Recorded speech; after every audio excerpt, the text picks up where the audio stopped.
Saludos chicos y chicas, el día de hoy vamos a ver un tema de educación cívica de 10º año denominado regímenes políticos.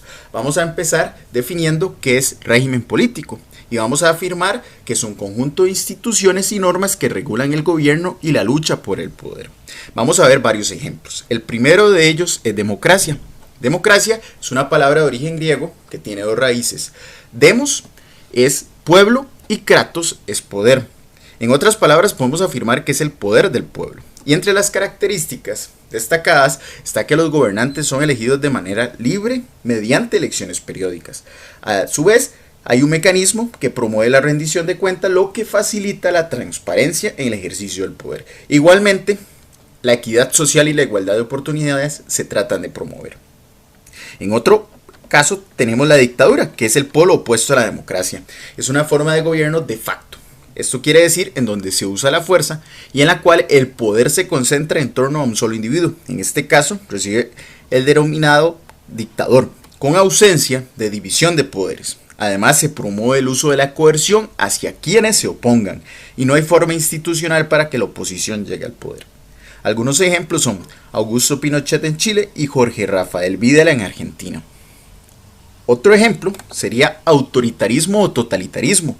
Es una forma antidemocrática de organizar el ejercicio del poder político basada en su concentración en una sola persona o en un solo órgano. Y se caracteriza porque se restringe el derecho de expresión y las libertades humanas. Además, se asesina la creatividad humana y se desarrolla la violencia, el miedo y el terror en contra de la población. Dos ejemplos históricos son Adolfo Hitler en Alemania y Benito Mussolini en Italia. Vamos a ver ahora un cuarto ejemplo que son regímenes populistas. En este caso son movimientos políticos que cuentan con el respaldo de la población, en específico de los sectores obreros y campesinos en la mayoría de los casos, y surgió con mucha fuerza en América Latina, sobre todo con Getúlio Vargas y João Goulart en Brasil, y Juan Domingo Perón en Argentina. Entre las características destaca el que el líder es un ser humano carismático, y es un movimiento que lucha por nacionalizar industrias, educación, salud, medio de transporte y recursos naturales.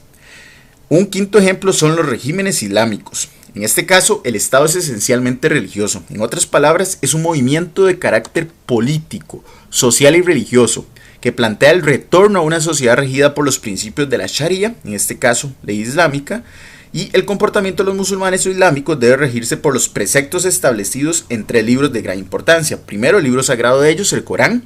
Segundo, la Sunna o comunidad política. Y por último, el Hadith, que son los dichos y hechos del profeta Mahoma. Este movimiento religioso y político ha ocupado 3 continentes a través de la historia de la humanidad: Asia, África y Europa. Un sexto ejemplo son los regímenes fundamentalistas. En este caso es un régimen político que se aplica cuando la vida política, económica y social de un pueblo es guiada y seguida en interpretación religiosa de un libro sagrado. Por ejemplo, el Corán para los musulmanes, la Biblia para los cristianos y la Torá para los judíos. Entre sus características se encuentra el machismo que hay y que prevalece dentro de la sociedad. Este machismo se asocia mucho al menosprecio a la mujer. Un séptimo ejemplo son los regímenes pluripartidistas, que son formas de gobierno donde existen 2 o más partidos políticos que luchan por acceder al poder y al control del gobierno de un determinado país. Algunos ejemplos son Estados Unidos, Costa Rica, Francia, México, Argentina, entre otros. Y entre las características está que este tipo de sistemas fortalece la democracia, ya que existe variedad de ideologías políticas y se da la existencia de varios partidos políticos que compiten por llegar al control del poder ejecutivo. Y por último, tenemos los regímenes unipartidistas, que son sistemas políticos en donde un solo partido tiene el monopolio de toda la actividad política. Ejemplos podemos enumerar a Cuba, a China, a Siria, a Corea del Norte y a Vietnam. Entre las características destaca que existe un único partido político legal que se presenta en los procesos electorales. Y en algunos casos también se violentan los derechos humanos como la libertad de expresión y de pensamiento y se suele adular al líder o dirigente político. Created using Powtoon.